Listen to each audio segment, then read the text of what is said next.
Mesdames, Messieurs, bonsoir ou bonjour, ça dépendra de l'heure que vous allez suivre cette émission.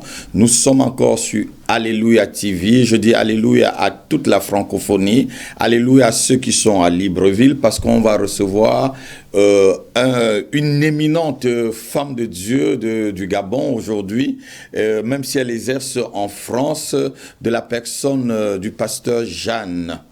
Je dis bonjour au pasteur Jeanne. C'est vraiment un plaisir de vous recevoir sur notre chaîne, cette chaîne qui est naissante. Je voudrais en quelques secondes que vous vous présentez aux auditeurs d'Alléluia TV. Bonjour, révérend Happy, bonjour. Je suis tellement heureuse et honorée de faire cette émission Alléluia TV, qui est une chaîne chrétienne, une chaîne d'évangélisation, une chaîne des missionnaires. Je suis le pasteur Jean Nkizogo de la Colombe de la famille des nations. J'ai une assemblée sur Paris, bien sûr, je suis gabonaise, je suis mariée, j'ai 4 enfants et j'ai 8 petits-fils. Mon assemblée est basée à Savigny-sur-Orge. J'exerce en France depuis plus de 10 ans et je suis gabonaise.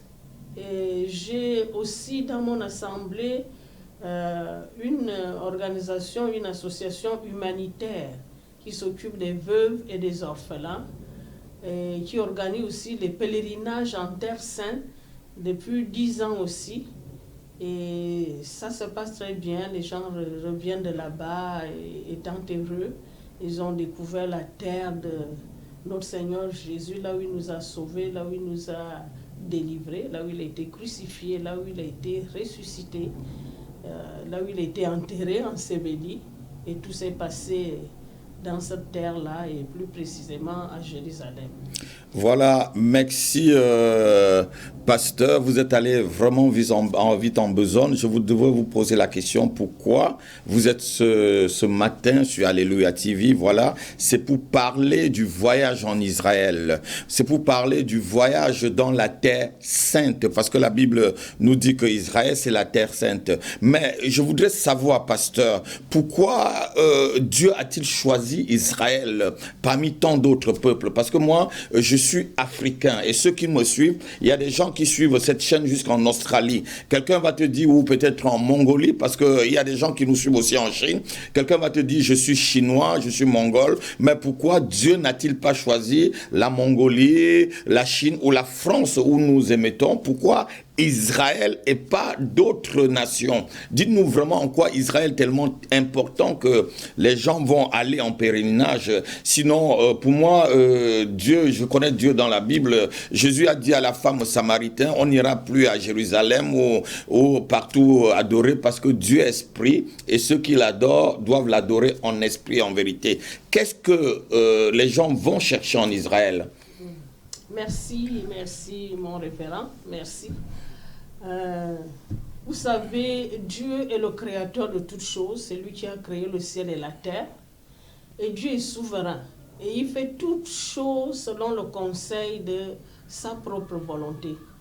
Il ne demande pas aux hommes ce qu'ils doivent faire. Personne ne lui dira que fais-tu. Nous savons depuis le commencement de toutes choses dans la parole de Dieu, nous voyons en Genèse 1:1 que la terre était devenue informe et vide. Et Dieu a commencé une autre forme de création. On ne sait pas exactement ce qui s'est passé avant, mais c'est Isaïe qui nous raconte qu'il y a eu un problème au ciel et que Lucifer voulait usurper du trône de Dieu. Et il a été projeté sur terre, il était sur terre. Donc quand Dieu a créé l'homme, Lucifer était déjà sur terre. Donc après toute cette création, tout ce qu'il a créé, ensuite Lucifer il s'appelait maintenant le diable. Il est venu tenter l'homme et l'homme a chuté et toute la créature a été sous la corruption. Et nous voyons qu'il y a eu d'abord un déluge. On va aller plus court, on ne va pas aller dans les détails pour répondre à votre question. Oui, justement, pour savoir pourquoi Israël est le choix de Dieu. Voilà, donc on doit savoir, parce que ceux qui me suivent, ceux qui nous suivent, ils suivent la chaîne. Il n'y a pas que des chrétiens qui suivent cette chaîne, même si c'est une chaîne, alléluia. Et il y a vraiment des gens qui ne croient pas, et certains qui sont même hostiles lorsqu'on parle d'Israël. Pourquoi vraiment amener les gens en Israël, ou pas peut-être à Mindik au Gabon, ou peut-être, je devais dire, à Douala au Cameroun? Pourquoi Israël? Pourquoi Dieu a-t-il choisi Israël? C'est vraiment ce que nous voulons vraiment connaître. Et pourquoi Israël le choix de Dieu? Oui, je disais tantôt qu'il est souverain. Et nous voyons qu'après le déluge, il va choisir un homme, Abraham, du nom d'Abraham. Il va demander à Abraham de quitter son pays, sa nation, sa famille, et d'aller où le Seigneur lui-même le conduira. Et il a montré, il a dit, quand Abraham est arrivé à Canaan, et pourtant il y avait les habitants dans Canaan, il y avait les gens dans Canaan, et il a dit à Abraham, c'est ici. Et quand Abraham est arrivé en ce lieu, il a fait un hôtel. Il a fait un hôtel au Créateur du ciel et de la terre, et il a fait l'alliance avec Dieu. Et Dieu lui a dit que cette terre, et pour lui, c'est son héritage et l'héritage de ses enfants après lui. Donc c'est Dieu lui-même qui a choisi Israël.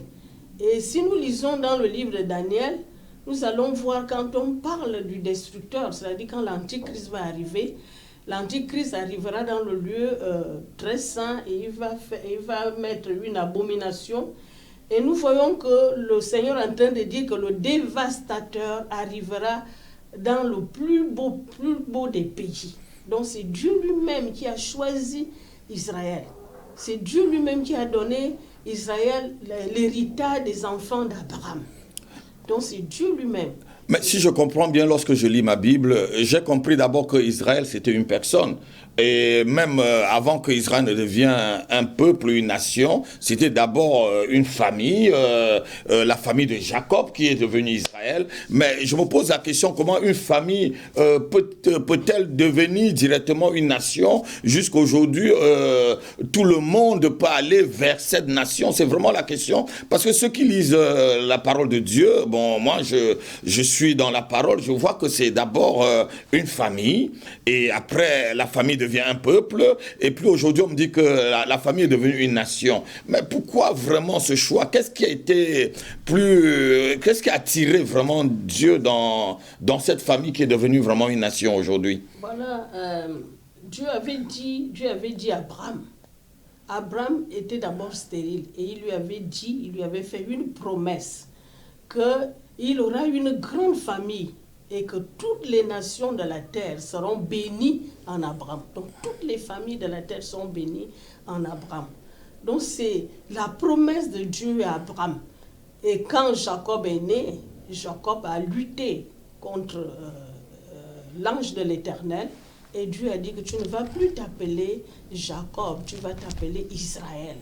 Et c'est ce nom-là que cette terre porte aujourd'hui. C'est Dieu lui-même qui a organisé toutes choses, c'est Dieu lui-même qui a planifié toutes choses avant la naissance même d'Isaac, avant la naissance même d'Abraham lui-même. Dieu, depuis le fondement de la terre, Dieu avait déjà planifié. C'est pour cela, quand le peuple était en esclavage en Égypte, il a dit, vous allez partir dans le pays où coule le lait et le miel, et c'était le pays qu'il avait donné à Abraham.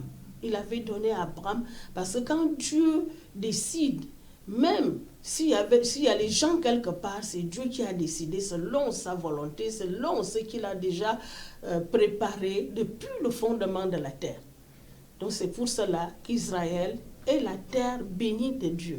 Merci, pasteur Jeanne, pour l'explication. Voilà, nous allons marquer un temps de pause et nous revenons à vous et dans quelques minutes dans ce studio Mahanaïm. Que Dieu vous bénisse.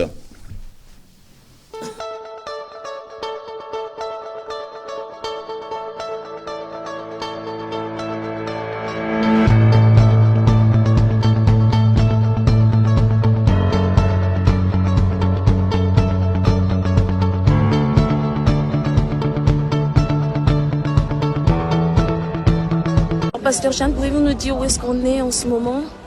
Aujourd'hui, cet après-midi, nous visitons le champ des bergers, là où l'ange leur a apparu pour leur annoncer la naissance de Jésus-Christ. Ils étaient ici, ils gardaient les brebis sans s'attendre à rien. D'un coup, un ange leur a apparu pour leur dire que le roi est né dans la cité de David. Amen. Merci.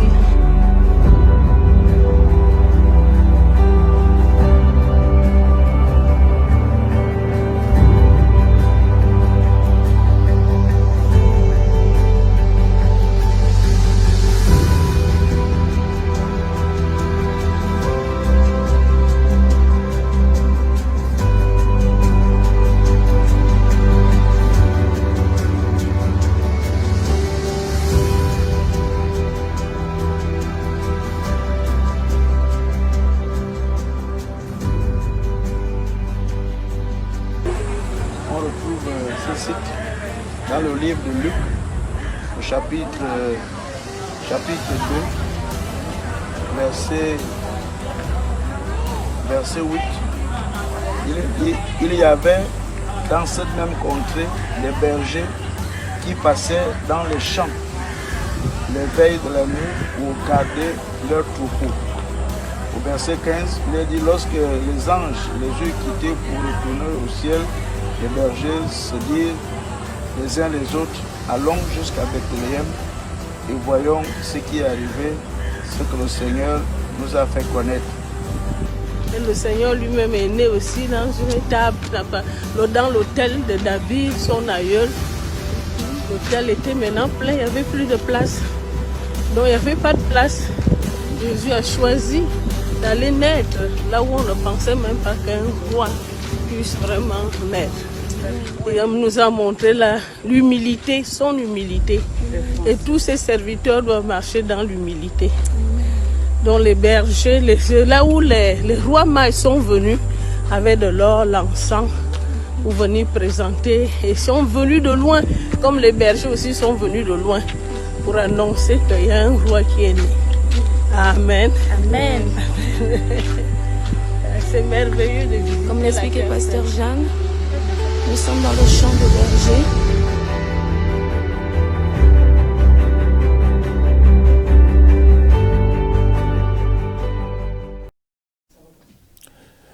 Bienvenue sur la chaîne Alléluia TV. Après ce temps de pause et de respiration, nous revenons avec le pasteur Jeanne Kizongo de la Colombe des familles. Voilà, pour le pèlerinage en Israël, pour le voyage en Israël. C'est quelque chose vraiment qui la tient à cœur. C'est une vision que Dieu lui a donnée pour tout le peuple, pour tout le peuple de Dieu. Mais la question, pasteur, que je dois vous poser cet après-midi ou ce matin pour ceux qui nous suivent et qui vont nous suivre en différé, pourquoi Israël est-il vraiment l'héritage des croyants? Parce que moi, mes aïeux sont des animistes. Ils sortaient des crânes, ils allaient mettre quelque part, ils mettaient de l'huile dessus, ils croyaient en cela. Les musulmans aussi qui croient en Allah sont des croyants. Les confucianistes, il y a des bouddhistes qui vont te dire qu'ils croient. Est-ce que tout cela n'ont pas vraiment à l'héritage d'Israël? Est-ce que Israël, c'est aussi leur héritage? Pourquoi vraiment? Dites-nous en quoi les croyants ont pour héritage Israël. Merci, révérend. Abraham, nous avons vu tout à l'heure que le pays appartient légalement à Abraham. Dieu a donné le pays à Abraham. Donc Abraham a trois sortes de descendants. Nous allons les définir. Nous avons la descendante de la servante, l'enfant qu'il a eu avec la servante de Sarah. C'est fait les Arabes. Oui, l'égyptienne, ouais. Voilà, avec l'égyptienne. Ouais. Donc nous avons la descendante légitime, parce que Sarah ne faisait pas d'enfant. Et Dieu lui a dit, à l'âge avancé, à 90 ans, que tu aurais un fils. Et Dieu a dit à Abraham, tu aurais un fils. Là, c'est l'enfant de la promesse. Et à partir de cet enfant-là, c'est la lignée des Juifs. Et de par cet enfant-là, nous avons une autre descendance qui va naître, qui est la descendance spirituelle. qui sont des chrétiens. La Bible dit que ceux qui croient, ceux qui ont la foi d'Abraham sont devenus fils d'Abraham. Mais si je comprends bien, Abraham a eu un enfant avec son esclave, avec l'esclave de sa femme qui est Agar, oui. Mais par le sang aussi, ils sont aussi juifs, puisque Abraham est juif, il est hébreu, voilà, donc même ces gens-là aussi, on a le sang paternel, mais expliquez-nous un peu, voilà, pour qu'on puisse bien comprendre, parce que mon enfant, même si je le fais avec n'importe qui, il a le sang camerounais, même si je le fais avec un Indien ou avec une Indienne, avec n'importe qui, avec un Mongol ou avec le pygmée qui est dans la forêt équatoriale, c'est mon sang. Expliquez-nous un peu. Non, pour les Juifs. Et ils ont tous droit à l'héritage, mes enfants. Ils ont tous droit à l'héritage. Pour les Juifs, pour rentrer dans la lignée des Juifs, ça doit partir de la mère et non du père. Okay. C'est selon la parole de Dieu. Donc on ne devient pas juif par le père, on devient juif par la mère.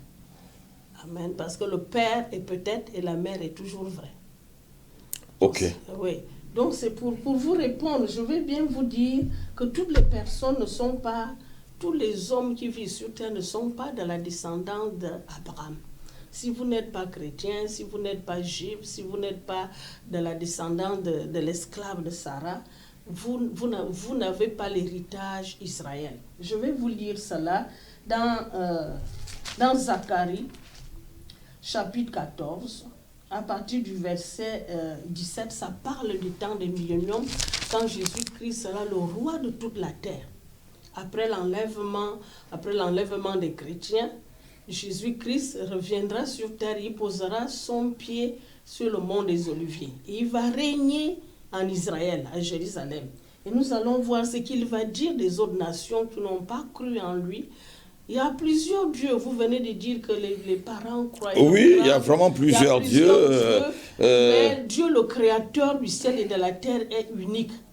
Les gens peuvent se fabriquer de leur Dieu. Ça n'a rien à voir avec le créateur du ciel et de la terre. Mais est-ce que ceux-là ont vraiment aussi l'héritage? Puisqu'ils sont croyants, est-ce qu'ils ont pour héritage vraiment Israël? Non, c'est ce que je venais de dire, expliquer mon révérend, c'est que vous ne pouvez pas dire aujourd'hui que vous avez un père français ou une mère française. Vous êtes né au Cameroun, même si vous prenez la nationalité française, vous êtes né au Cameroun. Donc vous avez vos origines au Cameroun. Donc si quelqu'un n'est pas né de nouveau, il ne peut pas être de la descendance d'Abraham. Si vous êtes né de nouveau par Jésus-Christ, par la foi en Jésus-Christ, vous devenez fils d'Abraham et vous êtes héritier ou héritière de la terre sainte. Ah, si, je comprends très bien. Ici, on parle d'un héritage spirituel. C'est pas Israël en tant que terre, parce que il faut bien que nous puissions comprendre ce qu'il s'agit ici. Israël ici, vraiment, c'est la terre où on trouve en Orient, où Israël ici, c'est Israël spirituellement. Voilà, c'est vraiment ce que nous voulons vraiment comprendre. Il y a Israël sur terre et il y aura Israël spirituel dans l'avenir, dans le futur. Donc après l'enlèvement, je dis bien qu'après l'enlèvement, les chrétiens seront au ciel pour recevoir les récompenses. Ils vont revenir dans leur terre, qui est Israël. Et Jérusalem sera à sa place. C'est ce que dit Zacharie, que nous venons de citer tout à l'heure. Zacharie 12, au verset 6, il dit: en ce jour-là, je ferai des chefs de Juda comme un foyer ardent parmi des bois, comme une torche enflammée parmi des gerbes, et ils dévoreront à droite, à gauche tous les peuples des alentours. Jérusalem restera à sa place à Jérusalem. Ah, ok. Et nous allons voir un autre verset qui va nous dire que Israël terrestre n'est pas l'héritage de tout le monde. Même Israël spirituel n'est pas l'héritage de toutes les créatures de Dieu, parce qu'il y a les créatures de Dieu et il y a les fils de Dieu et il y a les... Là, ça se comprend vraiment. Les créatures, les fils et les enfants. Oui. Voilà, ça se comprend maintenant et ça commence à s'éclaircir. Voilà. Donc au verset 17, il parle des temps des milléniums. s'il y a des familles de la terre, on est encore sur terre, ce n'est pas encore la nouvelle Jérusalem, on est encore sur terre. On en viendra à la nouvelle Jérusalem tout à l'heure pour qu'on puisse bien comprendre pourquoi voyager pour y aller. Parce qu'il y a une confusion et nous devons relever cette confusion. S'il y a des familles de la terre qui ne montent pas à Jérusalem pour se prosterner devant le roi, l'Éternel des armées, donc Jésus-Christ reviendra et il va régner à Jérusalem. En Israël. En Israël, roi des rois. Ah, donc il ne sera pas ici à Paris, non, il ne sera pas à Paris, il ne sera pas au Gabon, à Libreville, il sera la terre que Dieu a choisie. Même pas en Afrique où il y a beaucoup l'or, l'argent, les minéraux, ou pas aux États-Unis c'est le choix de Dieu. Où ils sont riches, ou en Chine où il y a des... Donc il va régner qu'en Israël. Qu'en Israël. Mon référent, je vous ai dit tout à l'heure que Dieu appelle ce pays le plus beau des pays. Mais si vous allez là-bas, vous ne verrez rien de beau là-bas. Il y a des collines partout, il y a le désert partout. Mais pourquoi Dieu l'appelle le plus beau pays? Parce que son fils va naître dans ce pays. Et c'est pour cela qu'il est le plus beau de tous les pays. Il n'est pas né aux États-Unis, il n'est pas né en Afrique, il n'est pas né là où il y a les avions, les bateaux. Il est né en Israël. C'est ce qui fait de ce pays la particularité des autres pays. Le Fils de Dieu, Dieu a choisi que son Fils naisse à cet endroit. Et cet endroit est spécial au monde. Et c'est l'horloge de toute la vie. Donc c'est pourquoi c'est l'héritage de tous les croyants. L'héritage de tous les croyants. De tous les croyants. Donc tous les croyants, les vrais croyants se retrouvent alors en Jésus-Christ, si je peux bien comprendre. Les vrais croyants se retrouvent en Jésus-Christ et ils deviennent les fils d'Abraham. Et la terre sainte devient leur héritage. Donc je n'ai pas terminé. Au temps des milléniums, allez-y, oui. Au temps des milléniums, s'il y a des familles de la terre, on dit bien de la terre, ne montent pas à Jérusalem pour se prosterner devant le roi, l'Éternel des armées, la pluie ne tombera pas sur elle. Ah, mais c'est trop dur ça. On parle maintenant. C'est une parole très difficile ça. Ben oui, mais tout le monde a eu l'opportunité d'accepter Jésus. C'est pour cela que le Seigneur a dit, personne ne va en enfer injustement. C'est pour ça que le Seigneur a dit, nous sommes responsables de ces hommes-là aussi. Nous devons aller partout. Et c'est pour cela, mon référent, c'est pour cela que vous avez fondé cette TV. Cette TV, c'est pour parler à tout le monde. Justement, c'est pour cela que cette chaîne a vu le jour comme une trompette. Si toi, tu n'es pas encore héritier ou tu n'es pas encore co-héritier avec Christ pour que Israël soit aussi ton héritage, il est temps pour toi de donner ta vie au Seigneur Jésus-Christ de Nazareth, de l'accepter dans ta vie comme Seigneur et Sauveur personnel. En ce temps-là, Christ devient ton Seigneur et tu n'as pas d'héritage en Israël. Oui, et le verset 18 dit, si la famille d'Égypte, vous voyez, ne monte pas, si elle ne vient pas, la pluie ne tombera pas sur elle. Elle sera frappée de la plaie dont l'Éternel frappera les nations qui ne montera pas pour aller adorer Jésus-Christ. Donc le fait que quelqu'un n'a pas pour héritage Israël, il est déjà damné quoi. C'est damné si tu n'as pas l'héritage, si tu es un croyant et que tu crois autre chose que Jésus-Christ de Nazareth, cela veut dire vraiment que tu fais partie de ces personnes damnées déjà et que en ce temps-là, puisque tout le monde va rêver, les nations, ceux qui sont morts vont pendant le millénaire, mais il y aura encore il y aura encore des gens sur la terre. Les gens vont vivre sur la terre normalement. Voilà, donc ces gens-là, peut-être c'est des aïeux, ça va être peut-être des petits-fils de ceux qui sont vivants encore aujourd'hui. Donc si ces personnes-là n'ont pas d'héritage Israël, ils seront complètement dans la galère totale, la misère totale et je devais dire dans la souffrance. En temps de millénium, c'est un peu difficile ça, parce que le millénium, c'est un moment où on dit qu'il y aura la paix du monde, la paix mondiale, tout le monde sera bien, l'agneau va vivre avec le lion marchera avec, je devais dire, la chèvre, donc ça va être vraiment une paix totale, quoi. La paix là est limitée, cette paix est limitée. C'est pour cela que Jésus nous a donné une mission. Celui qui croira sera sauvé et il sera baptisé. Celui qui ne croira pas sera condamné. C'est clair. Si vous n'avez pas accepté Jésus-Christ comme votre seul Seigneur et Sauveur et que vous croyez à d'autres dieux, vous n'avez pas part à l'héritage. Merci, pasteur. Franchement, je comprends très bien maintenant. Si tu n'as pas Jésus-Christ de Nazareth, ça veut dire que c'est écrit, c'est fait, c'est calé. Israël n'est pas ton héritage. Donc, Israël n'est pas du tout l'héritage de ceux qui n'ont pas le Seigneur Jésus-Christ. Cela est fait et je crois que la question a été bien, je veux dire, a été bien répondue. Mais il y a encore une autre chose. Parlons de Jérusalem. Parce que Jérusalem, c'est la capitale d'Israël. Mais pourquoi une nouvelle Jérusalem? Parce que est-ce qu'il va y avoir encore un nouveau Israël? Parce qu'on parle de la nouvelle Jérusalem. Comme vous nous avez parlé du millénium tout à l'heure, pasteur. Mais pourquoi une nouvelle Jérusalem alors qu'Israël est déjà là? On sait que c'est une terre sainte.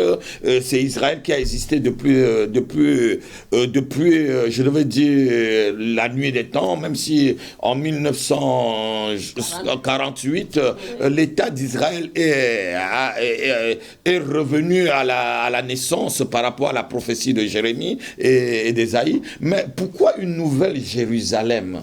Voilà. Nous voyons dans la parole de Dieu qu'il y aura le millénium.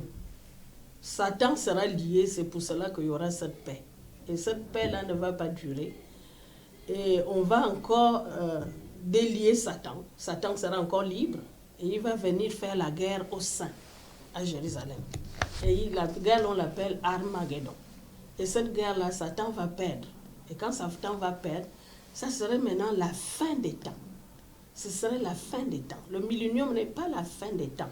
Le millénium est le début maintenant de la fin des temps. Donc ce serait la fin des temps. Et il y aura un jugement que nous pouvons voir en Apocalypse chapitre 20. Il y aura un jugement qu'on appelle le jugement du grand trône blanc. C'est ce jugement-là que le Seigneur viendra avec ses saints, avec nous. Moi je dis je serai là, parce que je fais tout pour être là.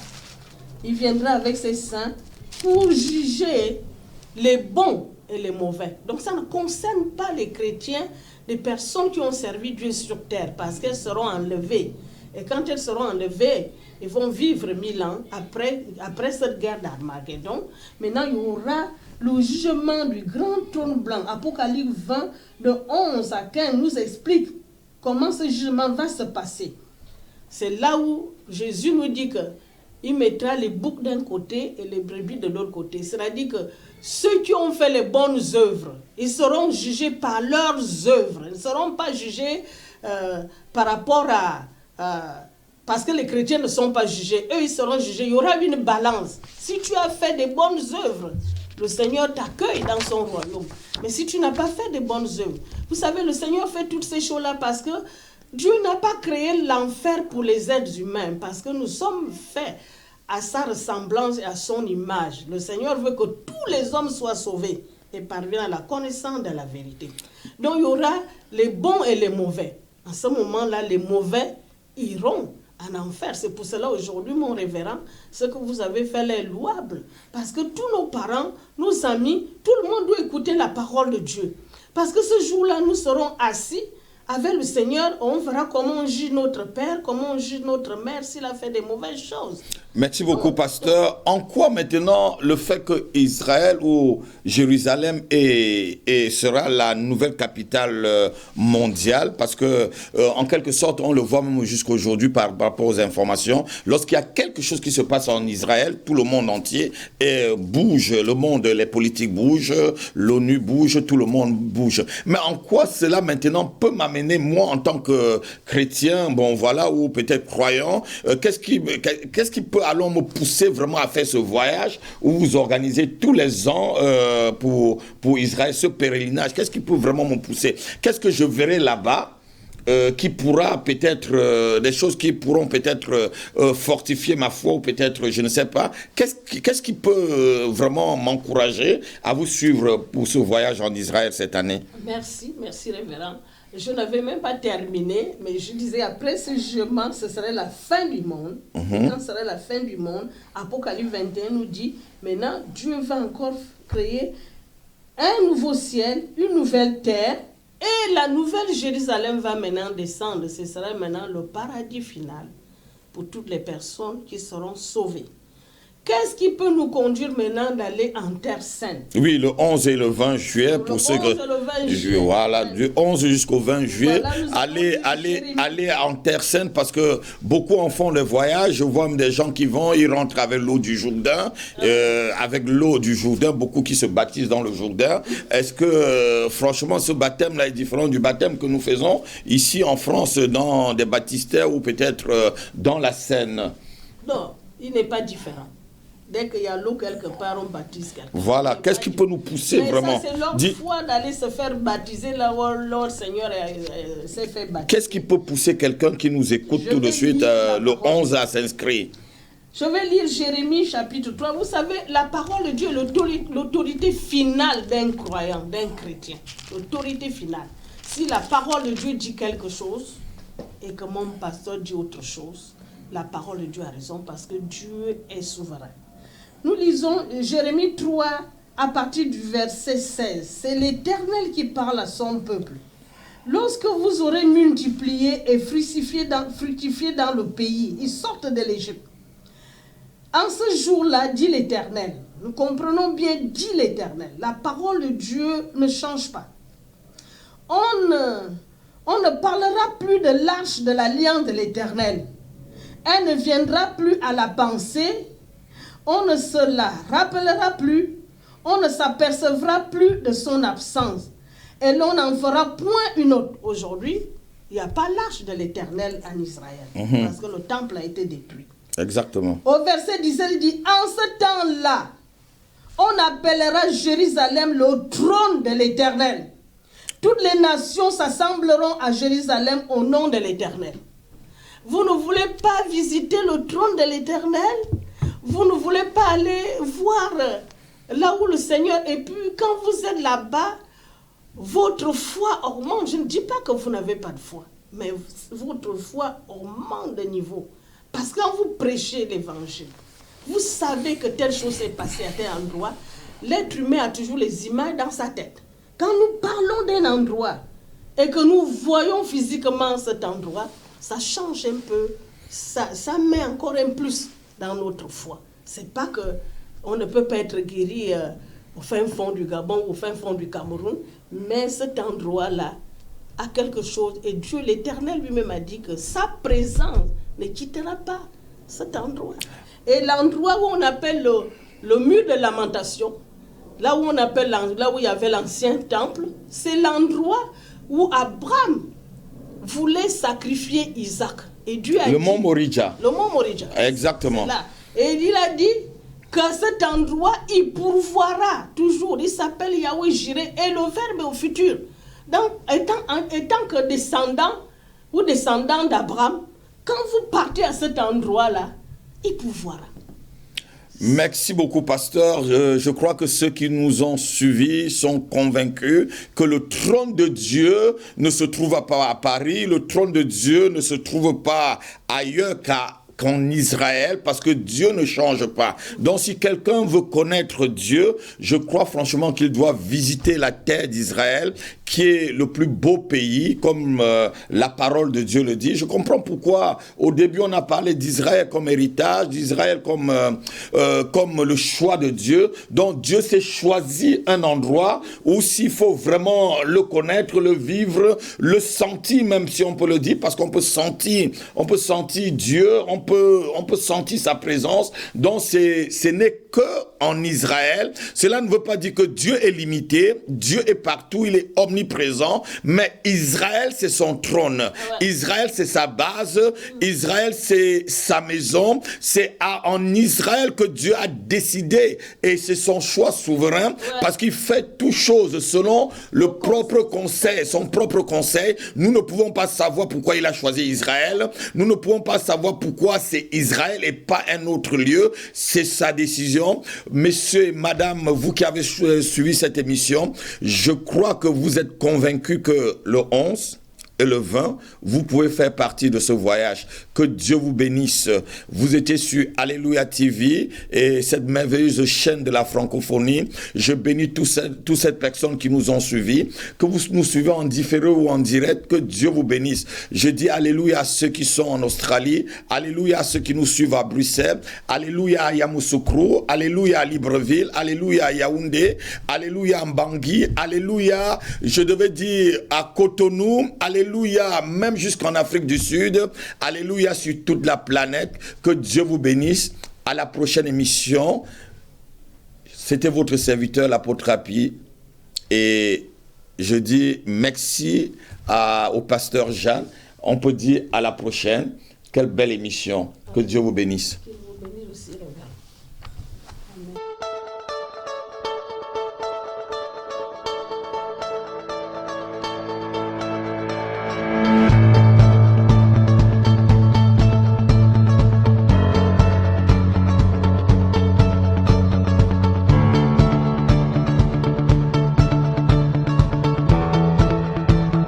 Pasteur Jeanne, pouvez-vous nous dire où est-ce qu'on est en ce moment? Aujourd'hui, cet après-midi, nous visitons le champ des bergers, là où l'ange leur a apparu pour leur annoncer la naissance de Jésus-Christ. Ils étaient ici, ils gardaient les brebis sans s'attendre à rien. D'un coup, un ange leur a apparu pour leur dire que le roi est né dans la cité de David. Merci.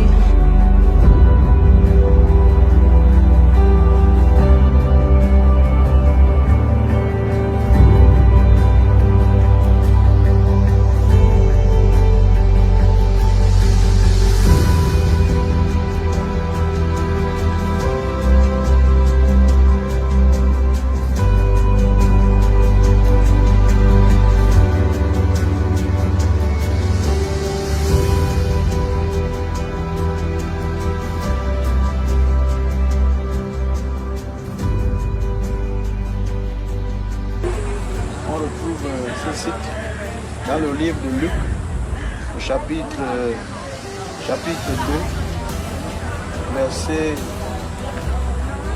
verset 8, il y avait dans cette même contrée des bergers qui passaient dans les champs les veilles de la nuit pour garder leurs troupeaux. Au verset 15, il est dit, lorsque les anges les eurent quittés pour retourner au ciel, les bergers se dirent les uns les autres, allons jusqu'à Bethléem et voyons ce qui est arrivé, ce que le Seigneur nous a fait connaître. Et le Seigneur lui-même est né aussi dans une étable, dans l'hôtel de David, son aïeul. L'hôtel était maintenant plein, il n'y avait plus de place. Donc il n'y avait pas de place. Jésus a choisi d'aller naître là où on ne pensait même pas qu'un roi puisse vraiment naître. Il nous a montré l'humilité, son humilité. Et tous ses serviteurs doivent marcher dans l'humilité. Donc les bergers, là où les rois mages sont venus avec de l'or, l'encens, pour venir présenter. Et sont venus de loin, comme les bergers aussi sont venus de loin, pour annoncer qu'il y a un roi qui est né. Amen. Amen. C'est merveilleux de vivre. Comme l'expliquait Pasteur Jeanne, nous sommes dans le champ des bergers.